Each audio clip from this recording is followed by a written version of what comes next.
बिस्मिल्लाहिर्रहमानिर्रहीम। अस्सलाम वालेकुम नाज़रीन, आप यूट्यूब चैनल देख रहे हैं। मैं इमरान खान हूँ। साबिक़ वज़ीर-ए-आज़म इमरान खान साहब की एक मुलाकात और सियासी मंजरनामा तब्दील।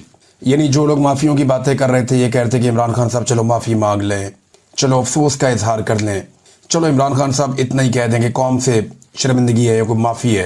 कोई कहता जी अदालत में जाके मांगे, कोई कहता जी पार्लियामेंट में आके कह दें, कोई कह रहा था जी कि किसी और जगह पे कह दें, चलो कौम के सामने स्टेटमेंट दे दें, कोई कह रहा था जी अदालत के सामने कर दें, कोई कहता चलो माफ़ी ना मांगे तो ये कर दें। हर एक की अपनी अपनी ज़ुबान थी और ख्वाहिश जो है वो पाकिस्तान की मिलिट्री एस्टेब्लिशमेंट की है कि उन्होंने इमरान खान को नीचा दिखाना है, उससे माफ़ी मंगवानी है। तो इमरान खान साहब ने उल्टा आसिम मुनीर साहब को एक ऑफ़र करवा दी।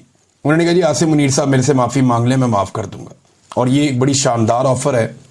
अगर आसिम मुनीर साहब को ये कहकर डराया जा रहा है सियासतदानों की जानिब से कि इमरान खान बाहर आ गया तो आपको नहीं छोड़ेगा, आपके साथ ये कर देगा वो कर देगा, अगर वो खौफजदा हैं और परेशान हैं तो इमरान खान साहब ने क्योंकि अब ज़बान दी है तो वो इससे फ़ायदा उठा सकते हैं। और उन्होंने ये मसला इमरान खान साहब ने हल कर दिया कि मैं कुछ नहीं कहूँगा और मैं माफ़ कर दूंगा मुझसे अगर आसिम मुनीर साहब माफ़ी मांग लें तो। अब एक तरफ पूरा निज़ाम इमरान खान को बोल रहा है माफ़ी मांगो, और जेल में बैठा हुआ कैदी नंबर 804 कह रहा है कि माफ़ी मुझसे मांगो। इमरान खान साहब का जो ये ट्वीट है ना, ये बड़ा खौफनाक है। पहले ट्वीट में आपको पढ़ के सुनाता हूँ, आप जरा आपको आइडिया हो जाए कि मामलात की इंटेंसिटी कहाँ पे है। देखिए, बहनें मिली लंबे अरसे के बाद, अलीमा खान साहबा और बाकी लोग जाकर मिले, पार्टी के लोग भी मिले। तो जैसे ही मिले वैसे ही जो इमरान खान साहब का ट्वीट आया उसकी शिद्दत आपको बताएगी कि आज इमरान खान साहब कहाँ खड़े हैं। इमरान खान साहब ने ये दो हिस्सों में उनका ट्वीट छपा है उनके अपने ऑफिशियल ट्विटर से। वो कहते हैं कि आसिम मुनीर, पहला लफ्ज ही आसिम मुनीर है। आसिम मुनीर में ताकत की बहुत भूख है, इसीलिए इसने बदतरीन आमरीत कायम कर रखी है। मुझसे माफ़ी का मुतालबा करने के बजाय आसिम मुनीर को मुझसे माफ़ी मांगनी चाहिए। 9 मई उसी ने करवाई जिसने सीसीटीवी फुटेज चुराई। इस वक्त 9 मई आसिम मुनीर की इंश्योरेंस पॉलिसी है। मुल्क में हाइब्रिड सिस्टम नहीं, आसिम मुनीर की डिक्टेटरशिप कायम है। इसीलिए ट्रंप ने शहबाज शरीफ की बजाय आसिम मुनीर को बुलाया है। फस्तायत और जबर में तमाम हुदूद पार करते हुए मेरे ख़ानदान के गैर सियासी लोगों को मुसलसल निशाना बनाया जा रहा है। मेरे 2 भांजों शारेज और शेर शाह को भी अगवा कर दिया गया, हालांकि इनका सियासत से कोई ताल्लुक नहीं है। मेरा भांजा शारेज जो एक बेहतरीन एथलीट है, उसे भी उठा लिया गया। मुझे मुकम्मल तौर पर कैद तन्हाई में रखा गया है। 3 माह में मेरी महज 3 मुलाकातें करवाई गई हैं। मेरे वकला और अहले खाना तक से मुलाकातें कई माह से रोक दी जाती हैं। ये सब कुछ मुझ पर दबाव डालने के लिए किया जा रहा है। मेरे साथ 8 माह से बुशरा बेगम को भी कैद तन्हाई में रखा गया है। ऐसा सलूक औरतों के साथ पाकिस्तान की तारीख में कभी नहीं किया गया। याह्या खान ने भी ऐसा नहीं किया।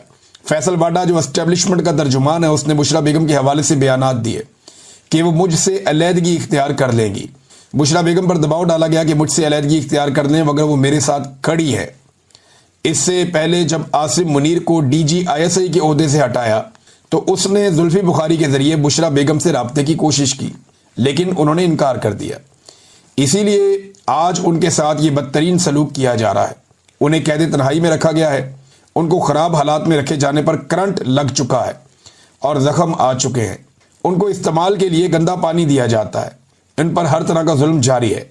ये सब कुछ आसिम मुनीर करवा रहा है। इसमें ना कोई इखलाकियात हैं और ना इस्लाम की समझ है। आसिम मुनीर के लिए मेरा पैगाम है कि मुझ पर दबाव बढ़ाने के लिए चाहे मेरे ख़ानदान में से जिस मर्जी को कैद में डाल दो, मैं ना झुकूंगा ना इस जुल्म को कबूल करूंगा। मैं अपनी हकीकी आज़ादी की जद्दोजहद हर हाल में जारी रखूंगा। आसिम मुनीर पाकिस्तान के साथ वो कर रहा है जो मोहसिन नकवी ने क्रिकेट के साथ किया है। अदलिया तबाह, मीडिया खामोश और पुलिस से ऐसे काम करवाए जा रहे हैं जिससे वो क्रिमिनलाइज हो चुकी है। ऐसा तो याह्या खान के दौर में भी नहीं हुआ। पुलिस को तहरीक इंसाफ के लोगों के खिलाफ इस्तेमाल किया जा रहा है, जिसकी वजह से मुल्क में जराइम की शरह बढ़ गई है। मुल्क में बेरोजगारी उरूज पर है। SIFC से मईशत ठीक नहीं होती बल्कि अवाम के एतमाद और कानून की हुक्मरानी से ठीक होती है। इन चोरों को हम पर मुसल्लत कर दिया गया है जिनकी करप्शन और मनी लॉन्ड्रिंग के सबूत मुझे खुद ISI देती रही है। जो शख्स भी तहरीक इंसाफ छोड़ देता है उसके सारे केस माफ कर दिए जाते हैं। जब भी डिक्टेटरशिप आती है जजेस को साथ मिलाकर ही निज़ाम पर काबिज होती है। इस वक्त बेज़मीर जजेस की वजह से पाकिस्तान में कानून की हुक्मरानी मुकम्मल ख़त्म हो चुकी है। 26वीं आईनी तरमीम के बाद अदलिया बिल्कुल ही गुलाम बन चुकी है। بے ضمیر ججز انسانی حقوق کی پامالی کے خلاف ایکشن نہیں لے رہے۔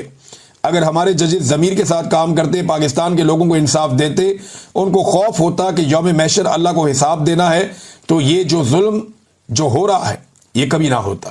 اس ظلم اور ناانصافی میں یہ بے ضمیر جج برابر کے مجرم ہیں۔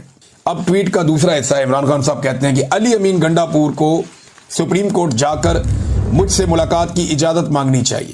اس سے پہلے بجٹ پر بھی مجھ سے مشاورت اور ملاقات نہیں کی گئی۔ علی امین کو آ کر مجھے صوبے کی گورننس اور امن و امان اور دیگر اہم امور پر بریفنگ دینی چاہیے، جس کے لیے سپریم کورٹ سمیت ہر فورم پر بھرپور کوشش کرنی چاہیے۔ میں دوبارہ تاکید کرتا ہوں کہ خیبر پختونخوا حکومت وفاق کی جانب سے اپنے ہی شہریوں پر ہونے والے ملٹری آپریشن اور ڈرون حملوں کے خلاف بھرپور سٹینڈ لے۔ خیبر پختونخوا اور قبائلی علاقوں میں ہمارے دور میں امن آ چکا تھا اور ہمارے دور میں کوئی ڈرون حملہ نہیں ہوا۔ اب وہاں حالات جان بوجھ کر خراب کیے جا رہے ہیں تاکہ واحد عوامی مینڈیٹ والی پارٹی کو کمزور کیا جا سکے۔ خیبر پختونخوا اور قبائلی علاقوں میں آپریشن مسئلے کا حل نہیں ہے، وہاں کے مسائل مقامی نمائندوں سے بات چیت سے ہی حل ہونے چاہیے۔ ڈرون حملوں اور فوجی آپریشن سے دہشت گردی بڑھتی ہے۔ ان آپریشنز کو نہ ہی عوام کی حمایت حاصل ہے، نہ ہی عوامی نمائندوں کی اور نہ ہی سیاسی جماعتوں کی، تو ایسا آپریشن کیسے کامیاب ہو سکتا ہے؟ افغان مہاجرین کے ساتھ جو سلوک کیا گیا اس پر میں شرمندہ ہوں۔ وہ ہمارے مسلمان بھائی یہاں پناہ لیے ہوئے تھے، انہیں ایسے دھکے مار کر ملک سے نکالنا اسلامی روایات اور انسانیت کے خلاف ہے۔ فیصل آباد کی عدالت کی جانب سے ایک اور جھوٹے کیس میں ہمارے 75 ممبران اور کارکنان کو دی گئی سزائیں اس ظلم کے نظام کو مزید ننگا کر رہی ہیں۔ ہم سب کو اس ظلم کے خلاف اکٹھے کھڑے ہونا ہے۔ جب ہم مل کر مقابلہ کریں گے تو فتح ہمارا مقدر بنے گی۔ میری رائے میں 9 مئی کیسز میں جھوٹے الزامات پر دی گئی سزاؤں کے ذریعے خالی کرائی گئی سیٹوں پر ضمنی انتخابات میں حصہ لینا ان جھوٹی سزاؤں کو جائز تسلیم کرنے کے مترادف ہوگا۔ اسی لیے پارٹی اس معاملے پر غور کر کے حتمی فیصلے کے لیے کل دوبارہ اپنی تجاویز میرے پاس لے آئیں۔ حماد اظہر کا حلقہ میاں اظہر کی وفات کے بعد خالی ہوا ہے، اس سیٹ پر ہم الیکشن لڑیں گے۔ جو ظلم اور فسطائیت اس وقت پورے ملک میں جاری ہے، اس کے خلاف پشاور میں ایک گرینڈ جرگہ کیا جائے جس کی تاریخ کا اعلان پارٹی کرے گی۔ خیبر پختونخوا اور گلگت بلتستان میں سیلاب نے شدید تباہی مچائی ہے اور سینکڑوں قیمتی جانوں کے نقصان کے ساتھ لاکھوں افراد متاثر ہوئے ہیں۔ میں نے اسی ماحولیاتی تبدیلی کے مقابلے کے لیے بلین ٹری جیسے منصوبے شروع کیے تھے۔ اس طرح کے منصوبے ہی ہمارا ماحول بچا سکتے ہیں، ورنہ ہم ہر سال تباہی ہی دیکھیں گے۔ یہ عمران خان صاحب نے جیل کے اندر گفتگو